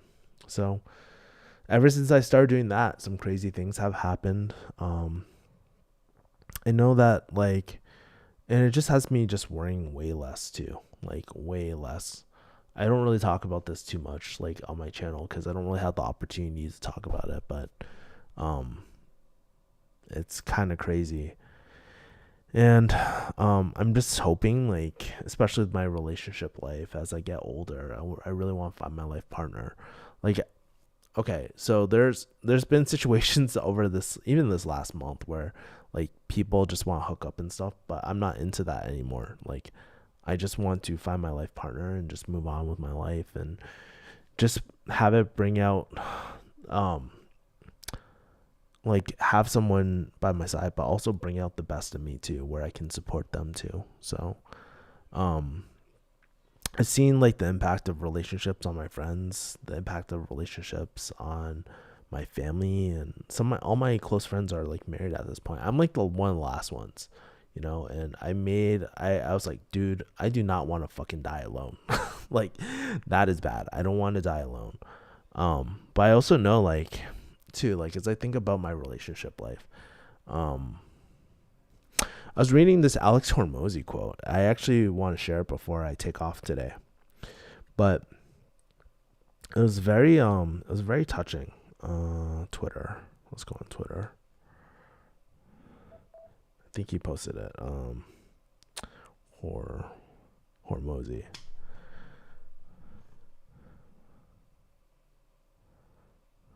Where is it? Okay, here it is. 9 months into dating Layla, I lost everything I had.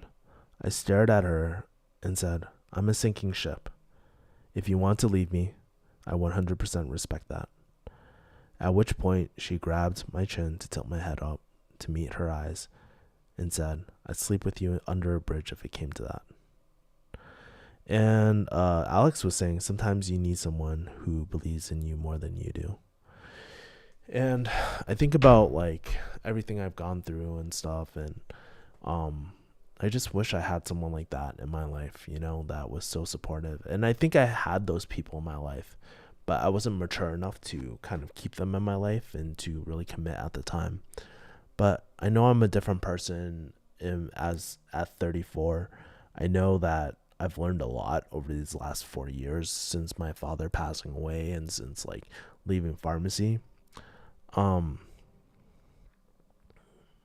But yeah, like that's like kind of the next phase of my life. And I know that that's why I've spent so much time recently, not as much like doing these streams anymore, but like just by myself and just improving myself and committing to jujitsu, doing well in my business, like doing all these other things, right? Because I know by improving myself and actually giving myself time to just enjoy life and just chill, like I don't work that much anymore, right? Which is amazing.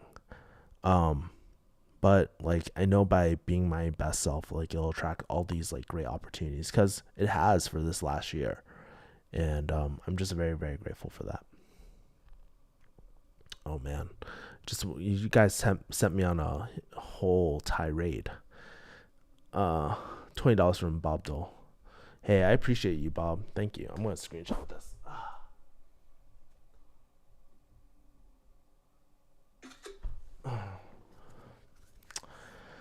$20 super chat by Bob Dole. I never gotten this many super chats, by the way, in my life. So I appreciate like it. It's awesome. I just like, it's not even the money that means a lot to me. It's just like the fact that people, the relationships that I have here, it's like that's the most rewarding part. Bob, if you're ever in town in Vegas, hit me up. I'll take you out to like dinner or something like that, and we can chop it up, bro. But just want to say thanks again for your content. I may not be able to catch every vid or live, but it's always allowed me to think outside the box of just outside the healthcare path. Growing up in an Asian household, problems. So true. I would love to hear your journey more about spirituality. If you ever want to talk about that. Do you have any mantras or outlooks like that have changed your life for the better? Oh man. Yeah, the journey with spirituality, like I remember about 10 years ago, I had an argument with my ex-girlfriend. And I was in Hong Kong. I was like 22 or 20 or something. I was very, very young. And I was like, I don't get this faith shit. Like, dog, like, there's nothing out. I was like, I don't understand this. I didn't say there's nothing out there, but I was like, I don't understand this concept of faith. And I look back on it now, I'm just like, damn.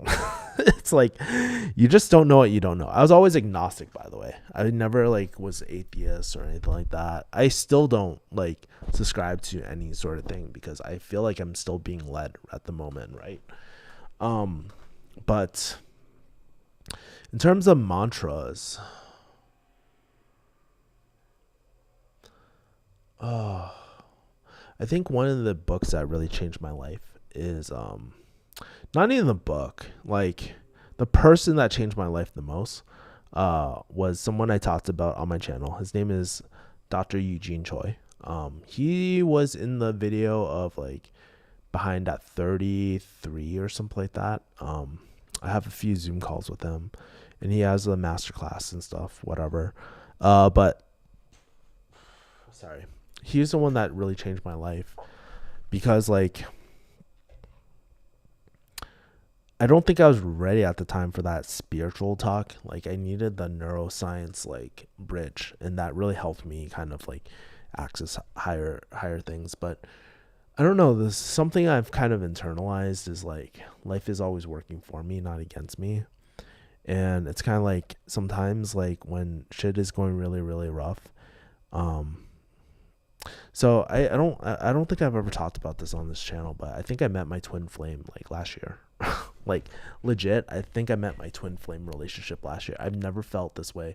I've never talked about it on this channel, but I think I found my twin flame.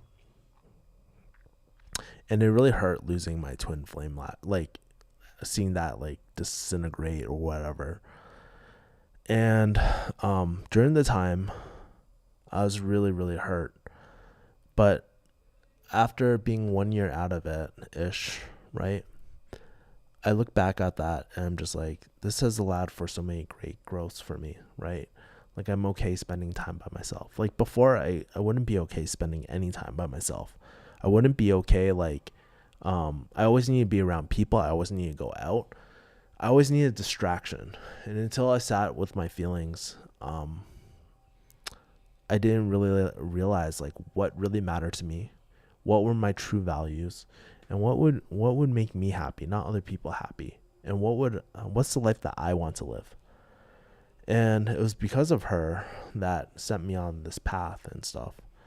And I don't know if I'm going to ever be back with my twin flame. I don't even know if she's like technically a twin flame. There's no like twin flame diagnosis, man. It's not like pharmacy or healthcare, right?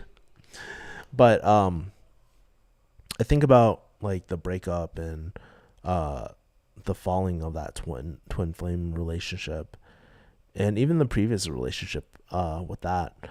And I think about, it's kind of weird. It's like almost like I'm very grateful that happened, because if I didn't go through that experience and wasn't in that much, like if I didn't go through all that pain, then I wouldn't have had this growth, and I wouldn't be where I am in my business and where I am like emotionally and all that too. And I wouldn't be as grateful as I am today. I wouldn't be able to grasp like how hard life can be. And I think like life can be a lot harder. I think actually life has been very, very like not easy per se, but I would say like it's not easy, okay? But things could be a lot worse. And I'm just very, very appreciative that I feel like I'm being led by the universe or a higher being or whatever you want to call it. So that's kind of like the journey I've been on. But yeah, like believing that life is working for me, not against me, and really optimizing my executive state versus my survival state, which I've talked about a few times on this channel. Hey, welcome back, says Battlefield. What's up, bro?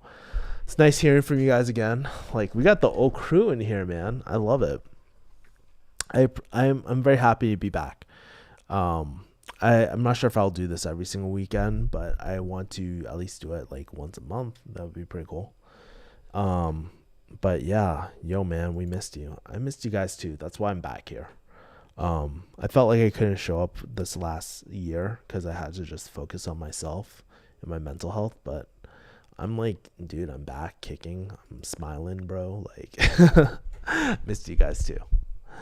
I just came back from Vegas. Now I see why you moved there. Drove around the whole entire area to explore. Yo, bro, hit me, Battlefield, hit me up next time you're here. Like, dude.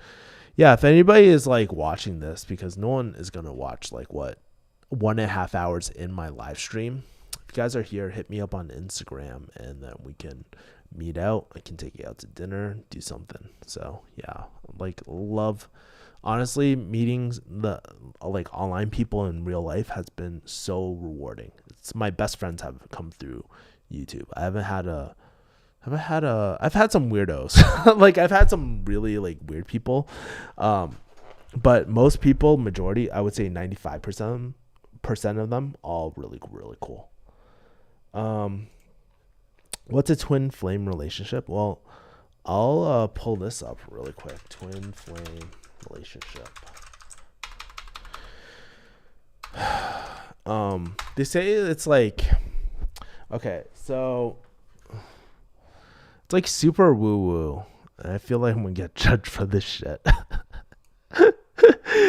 Hold on, let me kind of close this stuff.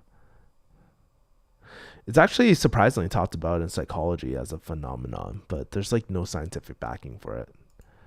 Can you guys see this? So maybe I should back up a little bit. Can you guys see this? Yeah, you guys can see it. So, oh shit.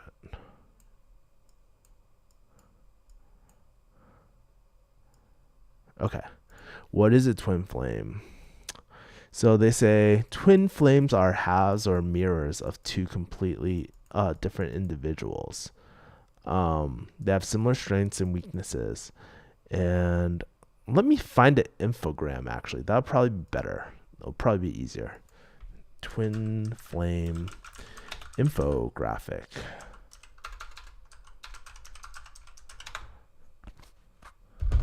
All right, let's see if I can find an infographic. That's probably easier to read.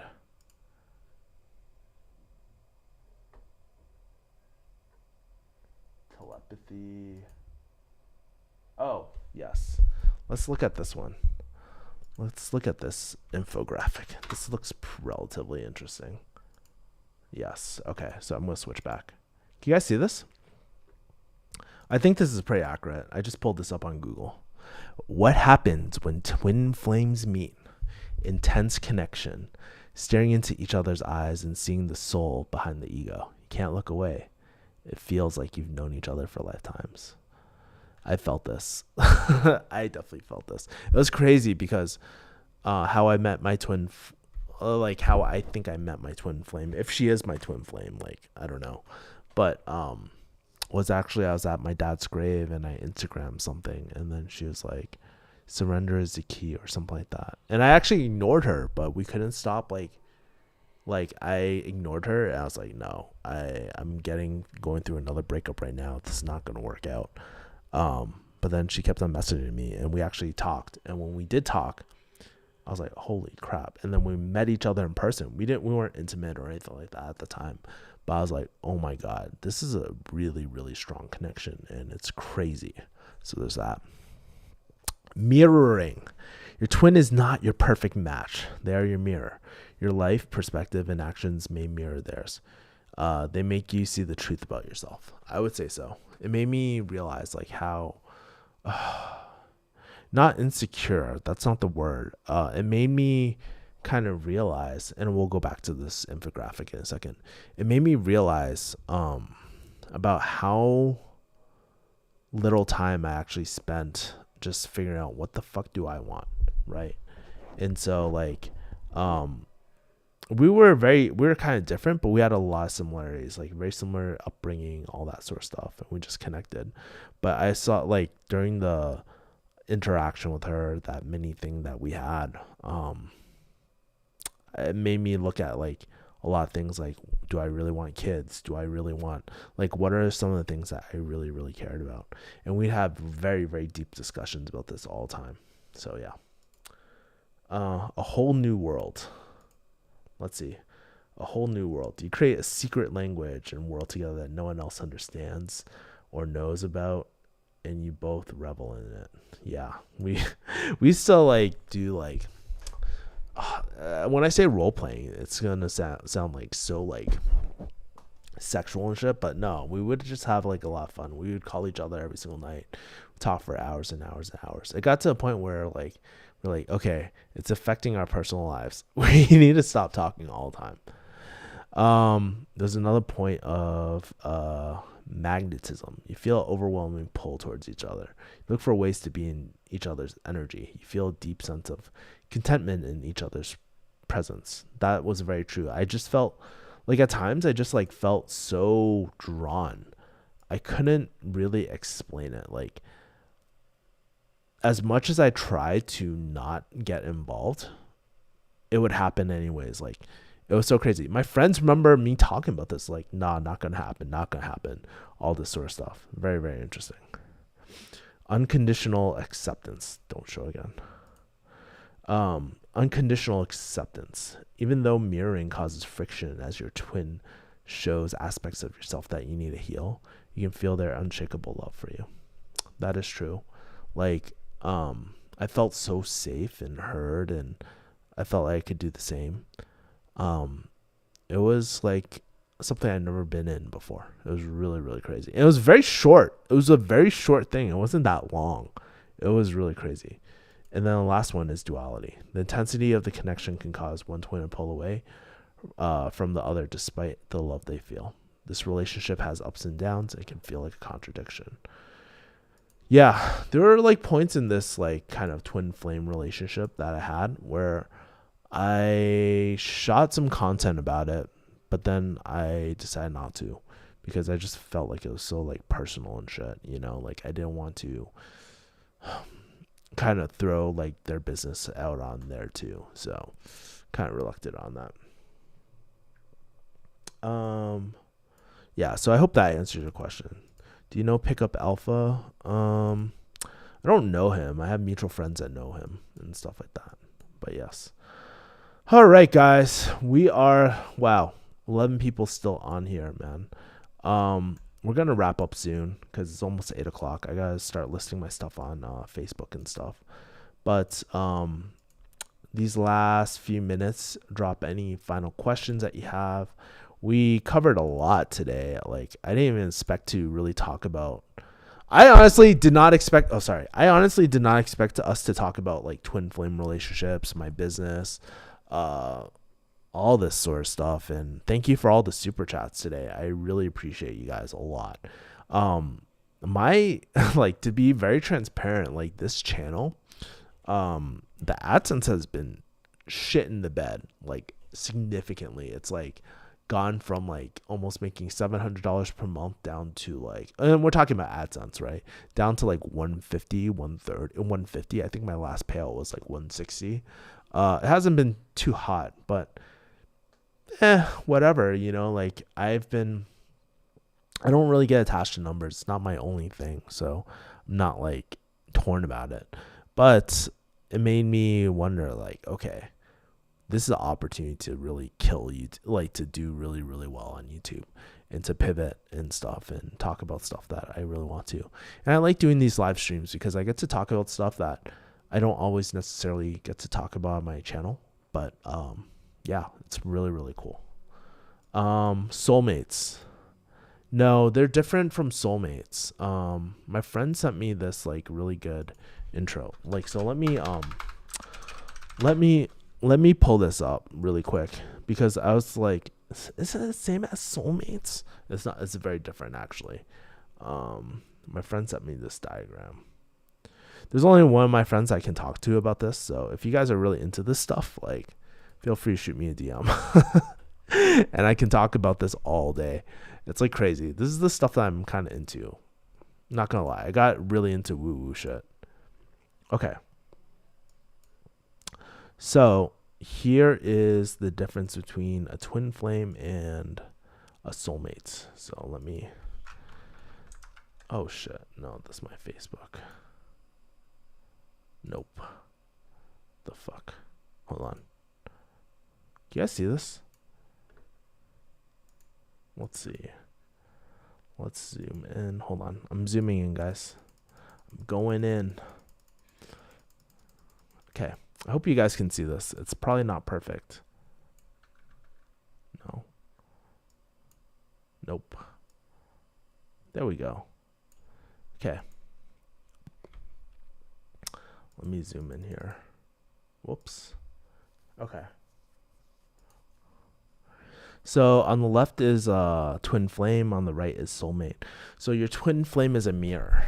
It reveals the best and worst aspects of you. That's why this is an intense relationship with a combination of deep love and deep pain. As a soulmate, as a romantic partner, a soulmate is an excellent match and can offer meaningful and satisfying companionship. Twin flame. You only got one twin flame. You've been through you've been together through lifetimes. When you meet, you recognize each other at the soul level. Soulmates can be romantic partners, friends and family members whom you share compatibility and bonds. As a twin flame, relationship intensifies. One twin can run away while the other feels tempted to chase them because they can't bear the separation. This is also known as the runner-chaser phase. And then there's also like, this is typically like in attachment styles, it's avoidant, anxious usually, which was really interesting because we're both avoidant like attachment styles, but it's very interesting. We will have many soulmates coming and going in our lives as we learn, grow, and step into our greatness, right? Twin flame is transformational because you two are aspects of the same energy field. And then soulmates, relationships are enlightening because you came to learn each other through complete karmic accounts. So that, my friends, is the difference between soulmate and twin flames. If that makes sense. Do you guys like this shit? Like, I don't know. Like I like really nerd out on this like a lot, like in terms of like twin flame and like relationship and spiritual stuff. I'm actually reading this book called Quantum Love and How Not to Die Alone and stuff. I read like business books too, but those are some of the other books I've been reading, like that I don't really tell too much about because like I know that spirituality and all this like pseudoscience gets like a really bad rep, but I just love learning about it and like learning about these theories and whether they're true or not. Like I think I just always reap the best of it too, right? But yeah, it's kind of crazy. I really do believe though that I met my twin flame like through my YouTube channel. So it always encourages me to do more YouTube content too. Kelly J. Kelly really likes this twin flame stuff or my relationship life. Kelly, if you want to DM me, like I'm more than happy to talk about like all this sort of stuff too, but I'll share what do you mind sharing why you and your twin flame didn't work out? Do you think you only have one twin flame? Do you think they might be someone you knew in your past life? Yeah, I really do. I feel it. It's like it's this weird feeling. It's like, trust me, as a Chinese person, you don't believe. Well, actually, you know what? Sometimes Chinese people do believe in very, very woo-woo stuff. But there was a lot. There was some like, and I'm calling her my twin flame for now because that's the only way I can describe her. But in terms of that twin flame relationship, why it didn't work out was a few things. We're a bit long distance. She didn't want kids. I want a family. Like that's really important to me. So there's that. But also I think deeper than that, right? Because I was actually considering not having kids at one point, right? But I know now like that is something I want, you know. But I think deeper than that, I think we were going through the runner chaser phase. I wanted things to work out. She got like really what we're talking about. One twin can run away while the other feels tempted to chase them. I felt tempted to chase them. She like this girl ghosted me at one point too, and I wrote a letter to her, and she actually responded back. Like she called me, she apologized, but then like it didn't last long and all that. So there's that. So I don't think it was like the right timing. Maybe we're not supposed to be together in this lifetime or so, or what the twin flame, like people say. There's this like one YouTube channel that really specializes in like this twin flame shit. It's pretty funny. But I like, it's like one of those like really special relationships, right? Like me and my twin flame or whatever, we don't really talk anymore. Like we haven't talked in like over a year. Sometimes I think about her a lot. I'm just like, man, there's a part of me that wants to reach out, but I know at this point, right? It's like, no, like I made it very clear that I wanted things to work out, and ball is really is in her court if she wants to reach out. I'm not saying if she reaches out we will be together or anything like that either, but it's just like one of those special feelings where it's just like we just had such a weird connection. I remember like seeing her standing in her like driveway and just being like, man, I've never felt like this with anyone else in my life, right? And she felt the same way. And she's been with a lot of partners too. So like it's kind of crazy. And we had so many of those moments, at least from my end. I hope I'm not delusional or anything like that. Got 20 people in here. Crazy. I wonder what's happening. I hope it's not the bots. I hope I'm not getting hit with bots. If it's real people though, that's pretty lit. It's interesting for sure. I don't know much about these terms. Yeah, it's kind of like very, very woo-woo, y'all. Like, I barely even talk about this with my personal friends, but like since Kelly J like asked me, like I was like, fuck it, why not? Why not talk about my spiritual like journey? Talk about like the relationship stuff that I've been reading. Yeah, it just makes me like, and here's the thing, right? And one aspect, it can be actually very like, I don't want to say unhealthy to think about like twin flame stuff, but I've come to a point in my relationship in my life where like I look back at it, I wish it worked out, but it didn't. Will it work out in the future? Who knows? It's not within my power, but I am very grateful for meeting this person in my life, right? And because if it wasn't for this experience, I wouldn't have grown so much. I wouldn't have like, not only like my relationship life, but like really my values as a man, really like understanding what I want, and just spending time by myself, like, and figure out like what I really want. Like, I can't tell you how many books I read last year, how much like I spent on like mental health and all that. I spent a lot of money on mental health, and it's really, really helped me a lot. Just like being able to be a little bit more stable. Like, I'm pretty sure if you saw me last year and this year, like there's a different energy, right? Like much different energy. So I hope there is. If it doesn't show, it doesn't show. But I feel a lot more grounded, like speaking and doing this live stream too. I love spiritual woo-woo shit, so keep it coming. Yeah, definitely. Like, Kelly, you like hit me up on Instagram. I'll talk your ear off about, or I'll either ask you like a billion questions about like spiritual woo-woo shit, or like talk your ear off about it. But there's one interesting thing about spiritual woo-woo shit. It's like, okay, this is gonna sound really crazy, but a lot of the people who are into that shit are really successful. Like ridiculously successful. It's crazy. I'd never believed it before, but I wouldn't say like for me, I'm always open to it, right? Like, I don't know if it's true, I don't know if it's not, but I just leave it up to life just like leading me. And if it's true, like something's gonna happen where I'm gonna be an absolute believer or something like that. I've always been like very open to things. That's why I don't like declare my religion or anything like that, because I don't have one. Like, I don't know. Like, I'm still being in the led process, right? Like, I don't think too much about it. And so it's been very, very important, like in my 30s, because for most of my life, I just felt like I had to have control over every single piece of my life.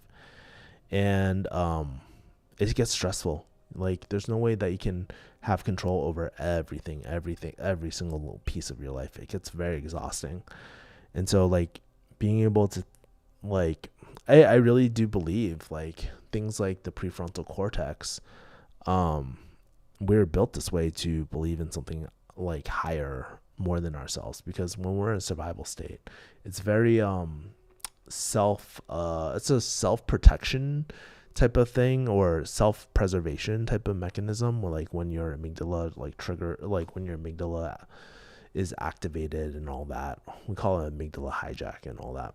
But yeah, it's pretty cool stuff. All right, y'all, I am tired as I try not to swear as much on this so I don't get demonetized, but I am really tired now, so I appreciate all y'all. I did not get to cook. I should have cooked dinner. I thought I would only be like an hour into this, but like I've spent a lot more time. Yeah, again, I'll give some CTAs. All right, cool. So, oh shoot, that's my email list. I meant https:/refugeehustle.com/links. So the second link, refugeehustle.com/links, it has all my social media, my newsletter and stuff like that. If you guys want to keep on following me, if you want to just stick on YouTube, that's totally cool with me. But I always just like to give an additional like channel for people just to kind of find out more about me and stuff, and just stay in touch. I've been loving the newsletters. I haven't been writing any articles on Refugee Hustle, but like my newsletter has been really fulfilling for me, and just sharing like my favorites, sharing like insights. Like I should talk about this kind of crap like on my newsletter too. So if you really like this stuff, like this is probably up your alley. I shoot it's like getting a postcard from a good friend. So that's how I like the vibe on that. But my Instagram is on there too if you want to shoot me a DM. But yeah, we'll leave it like that. I appreciate all y'all, like especially like today I got so many super chats. Really appreciate everything. Make sure you guys probably are subscribed, but make sure to watch my video this week on Ikigai. It's gonna be lit, son. Like you guys will love it. If you guys like wanna, I'll put it like this. This book, the title is Ikigai, the Japanese secret to a long and happy life. So I think you guys will enjoy it. I appreciate you guys. I love y'all. I'll talk to you guys later, and maybe I'll do this a lot more. Maybe like once a month. I'm still deciding whether I want to commit to a weekly, like some sort of schedule to this. But yeah, I'll talk to you guys later. Peace.